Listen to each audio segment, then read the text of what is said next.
Hello everyone, welcome back to my channel. So क्या आप भी उन लोगों में से हो जिनको न्यूमेरिकल्स करने में प्रॉब्लम आती है?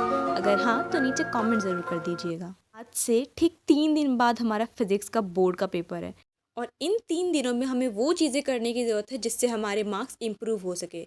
सो मार्क्स इम्प्रूव करने के लिए the most important thing is हमारे न्यूमेरिकल्स पे प्रैक्टिस अच्छी खासी होनी चाहिए। सो मैंने अपनी न्यूमेरिकल्स की प्रैक्टिस स्टार्ट की आशु सर के साथ। तो ये आशु सर की रीसेंट वीडियो है रे ऑप्टिक्स पे, जिसमें सर ने उन्होंने अच्छे से थ्योरी भी करवाई है और प्लस उसके न्यूमेरिकल्स भी कराए हैं। तो थ्योरी वाला पार्ट तो मैंने सुबह ही ख़त्म कर लिया था और ये फ़िलहाल मैं न्यूमेरिकल्स वाला पार्ट कर रही थी। सो न्यूमेरिकल्स के टुवर्ड्स मेरा सेम अप्रोच था कि जैसे ही स्क्रीन पर न्यूमेरिकल आता है, वीडियो पॉज करना है और खुद ट्राई करना है। सबसे पहले मैंने खुद न्यूमेरिकल्स ट्राई किए। इसमें कभी कभार आपको पता चल जाता है कि आपने क्या मिस्टेक की थी, जैसे कि मैंने यहाँ पे कॉनकेव पढ़ लिया था कन्वेक्स लेंस को। सो वो फिर बाद में पता चला, फिर मेरा आंसर गलत आ। सो इसको जल्दी से ख़त्म करके मैंने अपने मिक्स क्वेश्चंस की प्रैक्टिस स्टार्ट की। तो इसमें 100 क्वेश्चंस थे जो अक्षय त्यागी सर ने हमें दिए थे सॉल्व करने को। सो इसमें बेसिकली हमें क्या करना था, सर बस हमें क्वेश्चन शो कर रहे थे और हमें उस वीडियो को पॉज करके उसको खुद सॉल्व करना था। सो मैंने भी सेम वैसे ही किया, जैसे स्क्रीन पर क्वेश्चन दिखा, वीडियो पॉज किया और फिर खुद उसको सॉल्व करना स्टार्ट कर दिया।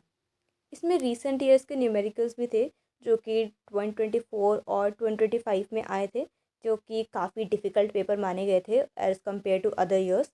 सो एटलीस्ट लास्ट 2 ईयर के न्यूमेरिकल्स तो you guys should must practice, because उससे पता चल जाए कि पैटर्न में कैसा चेंज आ रहा है।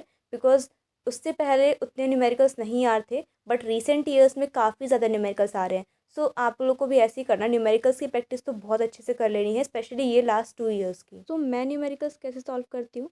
तो बेसिकली आपके क्वेश्चन में जो भी गिवन है, जितना भी डेटा गिवन है, वो आपको तुरंत उसको नोट डाउन कर लेना है और उसको डायग्रामेटिकली रिप्रेजेंट करने की कोशिश करनी है। बिकॉज जब हम उसको डायग्राम के उस पर देखते हैं तो हमें क्वेश्चन ज़्यादा इजी लगने लगता है और उसकी अंडरस्टैंडिंग बढ़ जाती है।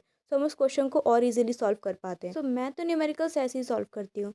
जैसे ही मैं वो क्वेश्चन दिखा, उसमें जितना भी डेटा गिवन है उसको अलग से लिख लिया और फिर उसको बस डायग्रामेटिकली रिप्रेजेंट कर लिया। इससे मुझे क्वेश्चन ईजी लगने लगता है और आपको अलग अलग वेज भी आइडियाज़ दिमाग में आने लगते हैं कि आप इस क्वेश्चन को कैसे सॉल्व कर सकते हो।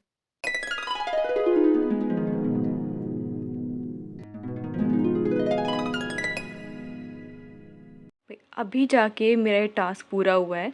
अभी as you can see here, अभी 1:05 हो रहे हैं और मैंने ये पूरा ये चैलेंज कंप्लीट किया है, जिसमें ये ऑल्दो ये वीडियो सिर्फ 45 मिनट्स का दिखने में, बट इसको करने में मेरे को 5 घंटे लग गए।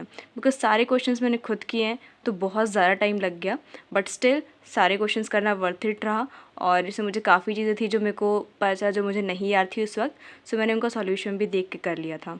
सो अभी इसके बाद हम करने वाले हैं अपना EM वेव्स का पार्ट, जिसमें छोटा सा पार्ट जिसमें फ्रीक्वेंसी एंड वेवलेंथ वाली चीज़ें जो हैं मैं वो करके फिर सो जाऊंगी। तो जल्दी से वो कर लेते हैं।